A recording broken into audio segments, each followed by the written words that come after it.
Welcome to the Art of Procurement podcast.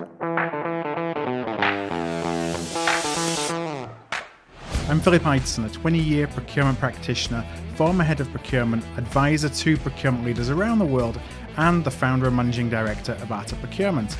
My team and I work with our global network of subject matter experts to help companies elevate procurement's impact, whether that's through building and implementing transformation programs, sustainably reducing external expenses, or leveraging AOP Mastermind, our learning and development platform for companies of all sizes.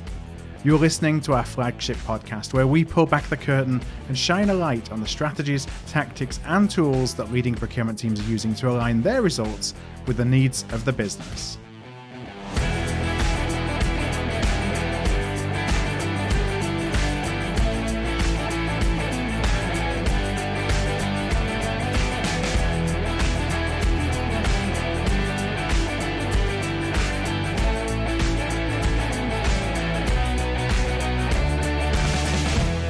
Hey there everybody, and welcome to episode 318 of The Art of Procurement. And if you've listened to the show before, you'll notice that we have a new sound. I thought 5 years in, it was probably a time to really freshen things up a little bit around here. Also, I'm going to start sharing my big takeaway from each episode's conversation, so listen to the end of the show for today's takeaway. And today I actually wanted to share with you my conversation with Canda Rozier. Canda is a multiple-time CPO across a number of leading global organizations. Recently, she started her own procurement consulting firm, Collabra Consulting. I'm proud to say that I've known Canda for a number of years and was delighted to be able to welcome her onto the show today. Last week on the pod, you may recall, I created a special series that was focused on helping us all prepare for the expense management and cost reduction challenges that many of our organizations are looking towards procurement to lead. And so this week, I wanted to come back to a topic that is equally as important, and that is positioning procurement as a business partner. Well, our ability to forge trusted relationships, it's going to be so important, not only to maximize the impact of our work today, but also to position procurement as a long-term business partner, rather than a tool just to bring out the toolbox whenever cost savings are needed. And this is an approach really that Canda has taken all the way through her career. So in today's conversation, we dig into the tactics and strategies that she has used to build high-performing procurement teams. And I started with my normal question, asking Canda if she found procurement or if procurement found her. That's an interesting question. I would almost say I stumbled onto it. Mm-hmm. By way of background, I had a liberal arts education, which of course didn't particularly ready me for much of anything, didn't scream but procurement. For everything, I would say. Yeah, definitely not procurement. I spent the early part of my career working for a then large global computer company, doing application programming of all things. Okay. And that sort of segued me into product management.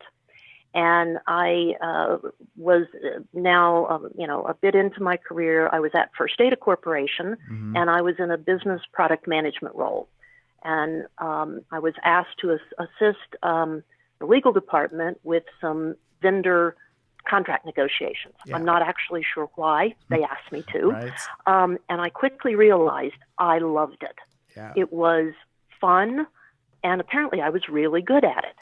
And it was about a year or so later that First Data decided to, quote, leverage their purchasing power across a number of subsidiaries that they had acquired. And I was one of two people that was asked to set up the first procurement department at First Data. So it wasn't by design particularly, but it was absolutely the place for me. And that's been a long time ago, and I'm still doing it and still loving it. Yeah, once you got pulled in, sucked into the profession, it's one of those things that, I think so many of us feel. You get pulled in, you have really no idea what procurement is, and then you love it so much that you can't leave. And then here we are, later in our career, and a profession that we love. Absolutely, and I wouldn't have. I couldn't have wished for it to turn out any differently from a career perspective. Now, when we think of procurement, and how procurement's evolving, you mentioned at the beginning there, it was, let's leverage our spend, code for centralizing everything and trying to get as much cost savings as we possibly can. But obviously we've evolved a lot, or a lot of organizations have evolved a lot. I just wonder if you could share a little bit about kind of from a procurement perspective and some of our goals and opportunities and targets. What is it that you're most passionate about that you try and bring to each role in terms of the value that procurement brings? I think that the biggest thing for me, and for me the mark of achievement for myself, for team members, and for the function as a whole, is to be viewed as a valued, trusted advisor and partner to the business. And without a doubt, savings is a part of that. Yeah. No matter what we want to think, savings is probably the biggest part of that because it's the most visible. But being able to be seen by the business as that valued partner that has the so-called seat at the table, that's viewed strategically, not just tactically, and is viewed as not just helping transact, which equals getting the goods and saving or services and saving the money, but also providing insights, strategic value, being part of everything from due diligence, acquisitions, mergers, divestitures, to part of a whole product or services life cycle. Yeah.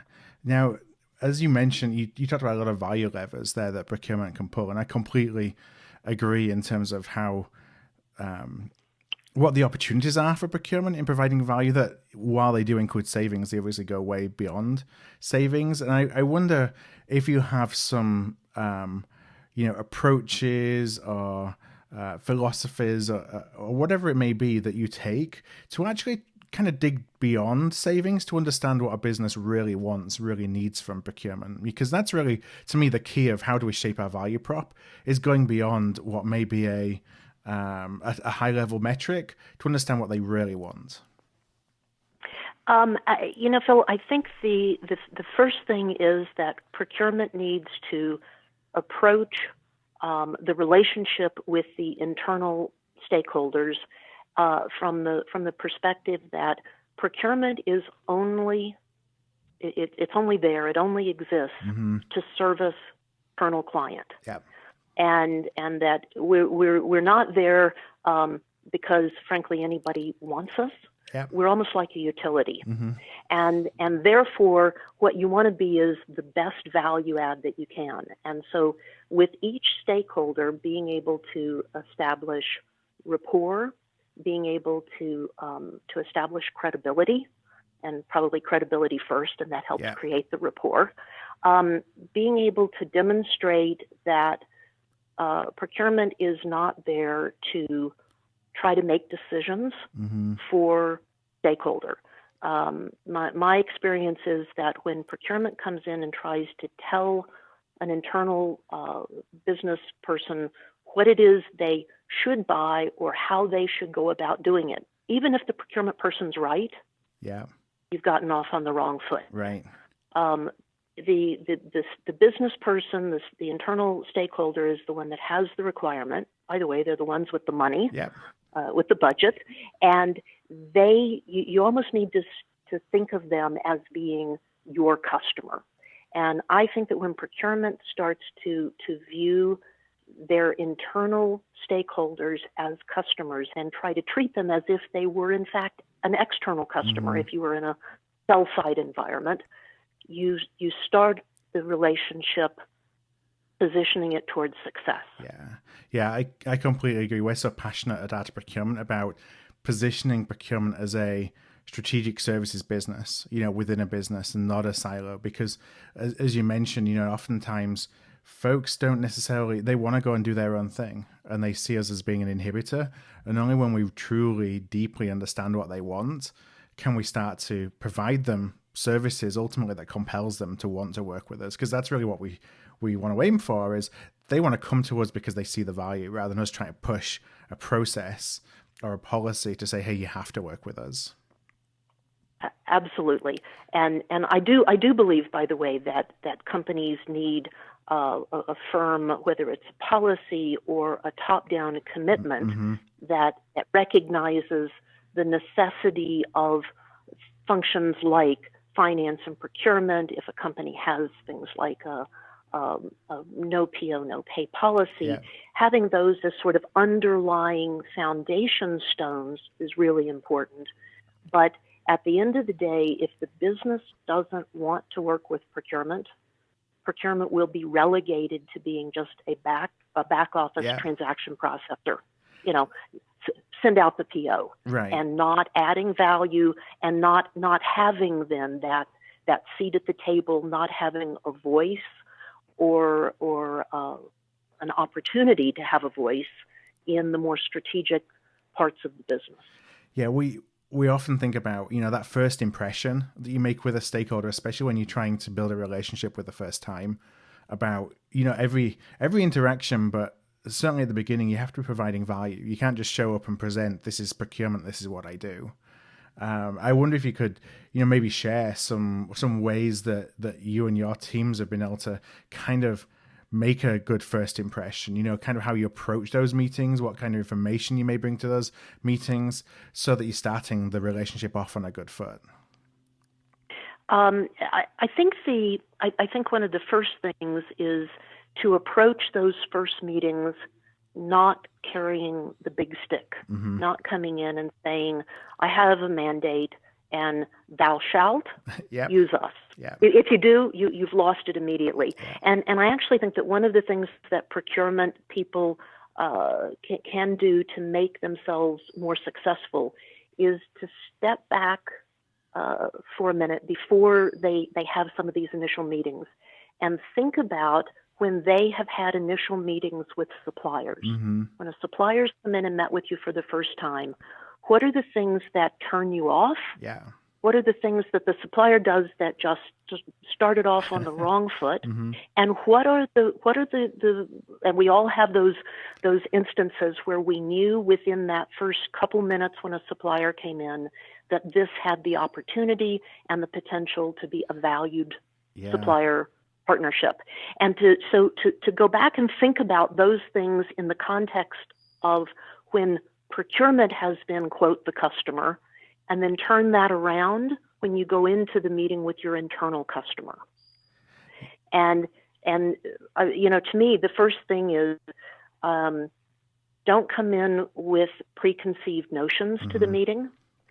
Come in full of questions and interest so that you can understand what the requirements are, what the background is. Are there some unique circumstances, some nuances internally or in the industry, maybe in the supply chain, that will drive where your internal customer wants the situation, wants the partnership to go, and that allows procurement then to be responsive as opposed to trying to be dictating. Yes, it's all about discovery, such as in the sales process. It's really good. I'd never really thought about it as think about how we act in those first supplier meetings, because usually we come into those first supplier meetings skeptical to start with, because it's almost like it's a nuisance meeting. Like, do I really need to take this? I don't have time. And you put the shoe on the other foot. And I'm sure that's what the stakeholders are feeling as well, a lot of times when they have that first meeting with procurement. It is. And I think if procurement can just remind themselves that they're a supplier and they have to win that trust, and that procurement actually doesn't come in with answers. Or in most cases, they don't. And even if you do think you know the answer, as a good salesperson, you don't come out and just say, "Hey, I know what you need." You let the customer lead themselves to knowing that you're the solution. Yeah, you can influence them along the way as you learn more about their situation, as opposed to, like you say, showing up and saying this is what you need to do on day one. Absolutely. And I think another thing that procurement can do that enhances the probability of success is and it's true in any negotiation. Find out what the other side considers winning. Mm-hmm. What is the driver for, in this case, the internal shareholder? Is it budget savings? It may truly be a cost question. Yeah. It may be a quality question. It may be time. It may be it may be risk management. Mm-hmm. It may be that the internal stakeholder has in fact gotten themselves in a bind, whether with a product, whether who knows what it is, and they need help. They don't want to admit, and they may not readily admit that they've gotten themselves in a bind, and they need procurement to help them with a supplier or perhaps with a new supplier to get out of that bind. So I think that coming in with an open mind and really focusing on what does the internal customer say they want, and then what do they really consider as being a success? Yeah. And by the way, I would say that's the advice I give to anybody in terms of approaching any negotiation. And in a way, procurement starts off their relationship with the internal stakeholder in a bit of a negotiation. Right. It's taking away, I really agree, taking away all those assumptions, isn't it? Preconceived ideas that you come in. I remember negotiations I've had with suppliers, where you're always thinking that this is a cost-based negotiation because you think, well, they want to make most money, as much money as possible, and I want to save as much money as possible. The reality is, they may want the logo of working with you, or the opportunity to open in a new geographic location, or lots of other value levers that you have no idea about unless you take a step back and try and understand what's at the heart of, what do they want to get out of this relationship. And if you understand what the supplier wants, and at some point, procurement is almost a mediator. Mm-hmm. That if procurement can start by understanding what the internal customer wants, and then to understand what the supplier wants, procurement often becomes the matchmaker to try to find how to let both sides win, and that's what procurement should always be striving for is win-win outcomes, because that leads to good relationships that can become not just a one-off supplier transaction, but rather that valued partnership with the supplier, which is exactly the same kind of partnership that procurement wants with the internal customer. Now, how can we go about where there's conflicting goals? Let's say a procurement organization has a single goal, and that's a cost-saving goal, and the needs of the business are certainly not to save money. How do we reconcile that? I think in the way that we're working with the stakeholders at the stakeholder level, like not letting our objectives get in the way, but also then how we're rolling up the value of procurement, the procurement KPIs to senior leadership. Well, I think that clearly having KPIs that are agreed within the organization, and savings is almost certainly going to be one of those. But I think that as procurement matures in an organization, procurement can present and sell internally that the KPIs need to also include things that are not just savings related. Right. So things like vendor risk assessments, vendor risk management, speed to market, being able to leverage R&D ideas where your suppliers are actually helping to input to your product or services development. The softer things that may not fall straight to the bottom of your EBIT or EBITDA, but are still very, very critical. Revenue opportunities. And as procurement can help working with finance and the other leaders to gain recognition for some of these, we'll call it ancillary KPIs, then I think that when there's not always the opportunity to produce a savings, you can start to document and demonstrate where you've brought value in other ways. One of the things that is important for procurement to remember is that the biggest proponent of procurement are the individual internal stakeholders. Yeah. And so even if you're not able to deliver big savings on a particular deal, if the internal stakeholder believes that you have brought them value, maybe you provided a competitive edge, you gave them an alternative to a supplier with whom they had some quality or other service delivery issues, those wins, which may not translate to savings, become the things that I've found that the internal stakeholder goes and talks to their colleagues about. They almost expect you to save for them, to bring them savings, to help them maximize their budget. But when procurement is able to bring these other layers of value, those are the things that I've found that the business leaders then almost remember the most. Yeah.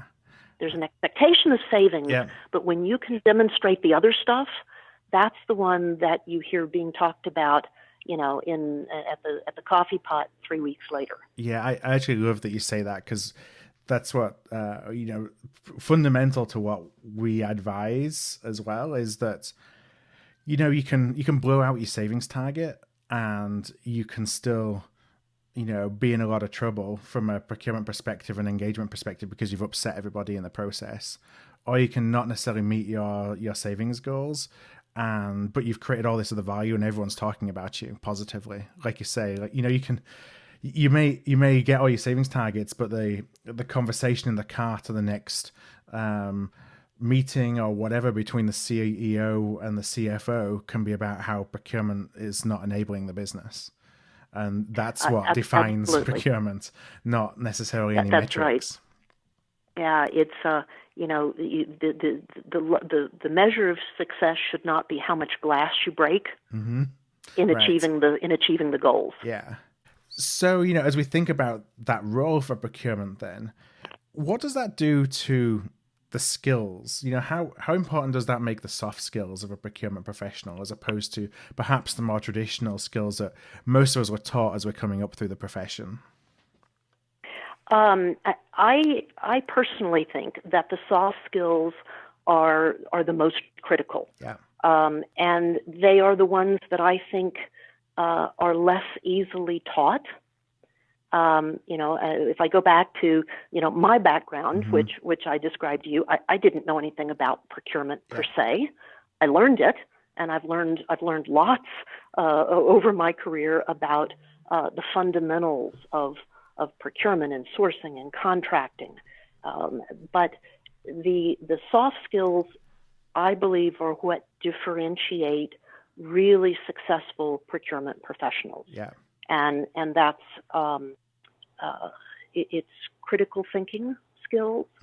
It's communication, negotiation, which is we'll call it a subcategory of communication. Yeah. It's an affinity for contracts. Not everybody can read a contract and actually find themselves being immersed in it and honing in on the nuances. And I mean people who are not, legally trained. Yeah. So those are the kinds of soft skills, relationship building, being able to, my analogies may fall apart here, but being able to kind of have a zoom lens, if you think of it like on a camera, where you can zoom in for that really focused microscopic view of detail or of a particular nuance, and then zoom back out to the wide angle view. Yeah. See the whole picture, see how those nuances that you've zoomed in on, how do they form part of the bigger picture? And the bigger picture is not a procurement picture. It's a business picture. Yeah, that's so important. And I think that zooming, that ability to have that zoom lens is a really, really critical thing.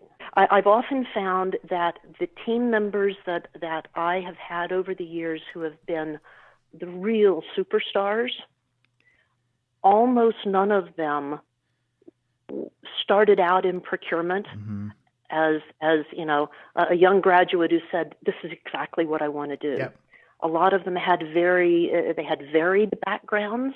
They came to procurement with this sort of wealth of experience and soft skills.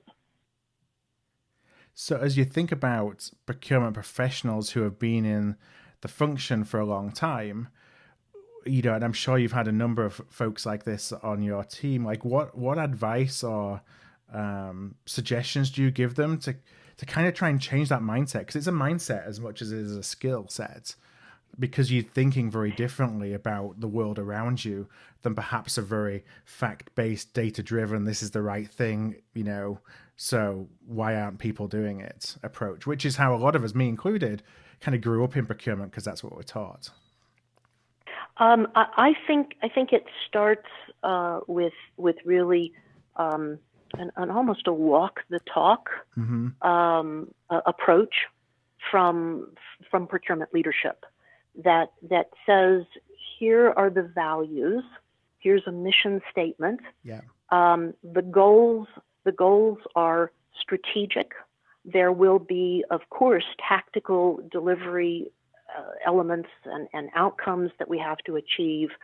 But I really think that it starts with the leadership of procurement positioning that the goal of procurement and the measures of success are not just going to be quantified KPIs. They'll be part of it, whether it's savings, whether it's number of transactions, turnaround time, that sort of thing. Those are all great and important and critical measures.